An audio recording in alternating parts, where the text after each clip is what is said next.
Have you ever noticed how a single sentence can either build a future or bury a dream? Not in some distant spiritual sense, but in the immediate now, where your words press against reality like fingerprints in soft clay. You speak, and something listens. You declare, and something rearranges. But most don't speak, they echo. They recycle fears, doubts, and memories. Words that should shape destiny instead repeat history. And so life stays still, not because it must, but because the voice commanding it does not know its own power. There is a place deep within the human being where sound becomes creation, where language is not used to describe life, but to write it. This is where prophets spoke, where mystics whispered into the winds, where ancient sages understood that to speak rightly is not to ask, it is to align, not to beg, but to bring forth, not to hope, but to declare. In that space, the tongue becomes the wand, and silence listens like an obedient servant. It waits for clarity, and clarity only comes when the one who speaks knows that speaking is not hoping, it is delivering. So the question is not whether words have power. The question is, are you speaking as one who knows or as one who wishes? Because there is a difference, and that difference is the line between a life that responds to you and one that resists you. Once you speak with authority, true, aligned, embodied authority, the delay dissolves, resistance fades, and what once seemed far becomes near. Creation begins not in the sky, but in the system of your own being. What you say repeatedly, you become. And the more often you speak from a place of knowing, the faster the body learns to follow the voice. Your biology listens. It doesn't ask whether the words are true in the world. It only asks whether they're true in you. When you speak like it is done, again and again, something remarkable happens. The nervous system reorganizes itself around that truth. The language of certainty rewires the subconscious, and the body begins to walk in rhythm with the voice. You are no longer convincing yourself, you are calibrating yourself. Just as water carves stone, not through force but through persistence, your voice carves reality through repetition. Speak with clarity, with conviction, with the feeling of finality, and over time the line between saying and becoming begins to vanish. The mind thinks it's in charge, but it is the body that makes belief feel real, and the body only trusts what it hears enough to remember. Once your speech is consistent, not just in public moments but in private thoughts, the body starts to act as if what you're saying has already happened. That's when speech turns to embodiment. Think of the way a child learns to walk or ride a bicycle. At first it's awkward. Then, with repetition, it becomes smooth. Eventually it becomes unconscious. The same is true for speech. At first, speaking with power and clarity might feel unnatural, like trying on someone else's clothes. But stay with it. Speak deliberately. Speak often. Speak as if the body already knows how to respond. Because it will. And when the body joins the mind in certainty, manifestation isn't effort, it's automatic. This is where many get stuck. They speak once or twice, and when they don't see immediate results, they return to old language patterns of doubt, fear, waiting. But transformation doesn't come to the one who dips their toe in the waters of creation. It comes to the one who fully immerses, who repeats the truth until it becomes cellular, who speaks until the body stops questioning and starts executing. Repetition, emotion, belief. This is the formula. Not just saying it once, saying it until no other reality feels more natural. When speech becomes second nature, creation becomes second nature. You don't just hope you'll succeed. You carry the resonance of success in your voice. You don't just say, "I am healed." You walk as one who already is. And in that moment, the gap between desire and reality collapses. Once you speak like this, and do it consistently enough for the body to recognize it as truth, it is done. Not in the distant future, but in the present frequency where you now stand. Once the body starts echoing your words, a deeper layer reveals itself. The truth that every word you speak is a mirror of what you assume to be true. It may not seem obvious, but listen closely to the things people say. not in moments of performance, but in their casual, unconscious speech. You'll hear the story they believe about their life. I'm not lucky. Nothing ever works out for me. People like me don't win. These aren't random phrases. They're confessions of identity. Every sentence carries an assumption, and assumptions, when repeated, harden into facts, not because they are objectively true, but because speech gives them form. This is where the law of assumption lives, not in a mystical chant or forced positivity, but in your everyday language. When you say something over and over, you reveal your baseline expectation of life. Your tone tells the universe whether you're speaking from lack or from fullness. When you say, "I always bounce back," that's not just encouragement, it's a decree. The assumption beneath it is that life supports you. But if you say, "I can't catch a break," the assumption is that life works against you, and your words are the loudest clues. You don't need to analyze your beliefs, just observe your phrases. They'll show you everything. So when you begin to speak, as if it is done, you're not just using language to shape your outer life. You're rewiring the inner narrative.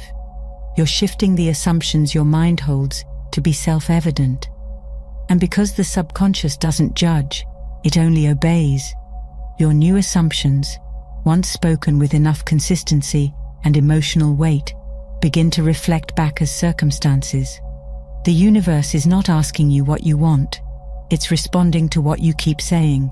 Speak defeat, and life will oblige. Speak fulfillment, and it must reconfigure to match. This is why casual speech is never really casual. The universe doesn't respond to jokes, disclaimers, or just kidding tones. It responds to frequency, to assumption, to energy. So the one who learns to assume with precision and speak from that assumption without contradiction begins to collapse timelines. Outcomes that once seemed distant begin to move quickly, and life, no longer confused by mixed signals, begins to obey the voice that knows what it's calling forth. Once you begin to shift your assumptions and speak from conviction, a subtle trap appears, the lingering habit of complaint. It often disguises itself as honesty, as venting, as just being real. But complaints, like affirmations, are declarations. They announce what you believe about life. They confirm what you expect to continue. If your words are truly shaping your world, then complaints are not harmless.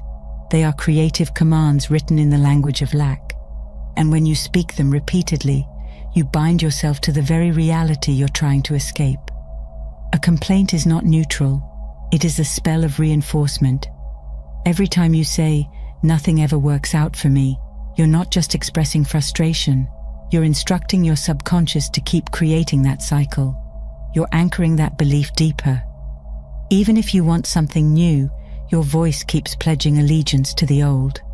And because your body remembers what you speak, complaint becomes a ritual of stagnation. It ties your nervous system to powerlessness and keeps your energy rehearsing defeat. Speaking like it is done requires the courage to let go of that pattern, even when it feels familiar. Consider how much energy is spent repeating the problems of yesterday. Whole conversations revolve around what's not working. But what you repeat, you reinforce. And what you reinforce, you relive. It's not about pretending everything is perfect. It's about choosing where you place your creative power. You can describe your life, or you can design it, but not both at once. Complaining might feel momentarily relieving, but it costs clarity, and clarity is the soil where real creation grows. Once you start speaking like it is done, you no longer waste words feeding what you wish to leave behind. This is why speaking with authority means more than just affirming what you want. It also means refusing to breathe life into what you no longer choose. Every complaint is a seed you didn't mean to plant. Pull it out. Replace it with truth. Speak not what frustrates you. Speak what frees you. Once your language no longer dances with despair, but declares with direction, life begins to respond in kind. Speak like it is done, and the echoes of complaint will no longer hold you captive. Once you've stopped feeding your future with the residue of complaint, a deeper truth comes into view. Sound is not just communication, it is creation. Ancient civilizations understood this long before modern science confirmed it. Words were treated as sacred instruments, not because of their poetry, but because of their frequency. Sound is vibration, and vibration is energy in motion. Every time you speak, you release a frequency into the field. That frequency does not disappear, it organizes, it informs, it attracts. To speak like it is done means to consciously engage with sound as a tool of manifestation, not as noise to fill silence. Imagine each word as a tuning fork. When struck with clarity and intention, it reshapes the atmosphere around you. Say "I am loved" with shallow doubt, and the vibration scatters. Say it with the rooted resonance of someone who knows it, and reality bends to meet you. This is not mystical thinking, it is energetic law. Just as music can soothe the body or stir the soul, your words carry a signature that either aligns you with your desired state or fractures your energy into contradiction. The voice is not symbolic of your power, it is your power in action. To use sound as sacred technology, you must slow down and become intentional. No rushed affirmations, no hollow declarations. Feel the weight of what you say. Let the vibration move through your chest, not just your lips. Speak not to fill space, but to fill form. When you speak like it is done, sound becomes structure, frequency becomes architecture, and the universe, always listening, begins to construct what you have already completed in your inner world. When sound becomes intentional, when your words vibrate with alignment, the final shift arrives. Your life begins to echo your voice. You no longer speak to become. You speak because you are. The words are not reaching out in hope. They are grounding what's already true in your inner world. This is the essence of speaking like it is done. You no longer wait for the evidence before claiming the identity. You claim the identity, and the evidence arrives in response. The voice leads, and life follows. At this level, your speech is no longer an effort to convince yourself. It is an overflow. The mind doesn't need persuading. The body doesn't need reminding. You have rehearsed it, refined it, and repeated it until your system carries the truth without resistance. Now speaking isn't a practice, it's a reflection, and this reflection shines into every part of your day. How you walk, how you work, how you respond, how you receive. The spoken word becomes a vibration that matches your very presence, and when word and being become one, creation becomes effortless. This is where most fall short. They speak it, but do not be it. They declare abundance while shrinking from opportunity. They affirm love while doubting their worthiness. But speech without embodiment is noise. It's empty ritual. True manifestation is never built on words alone. It is built on coherence.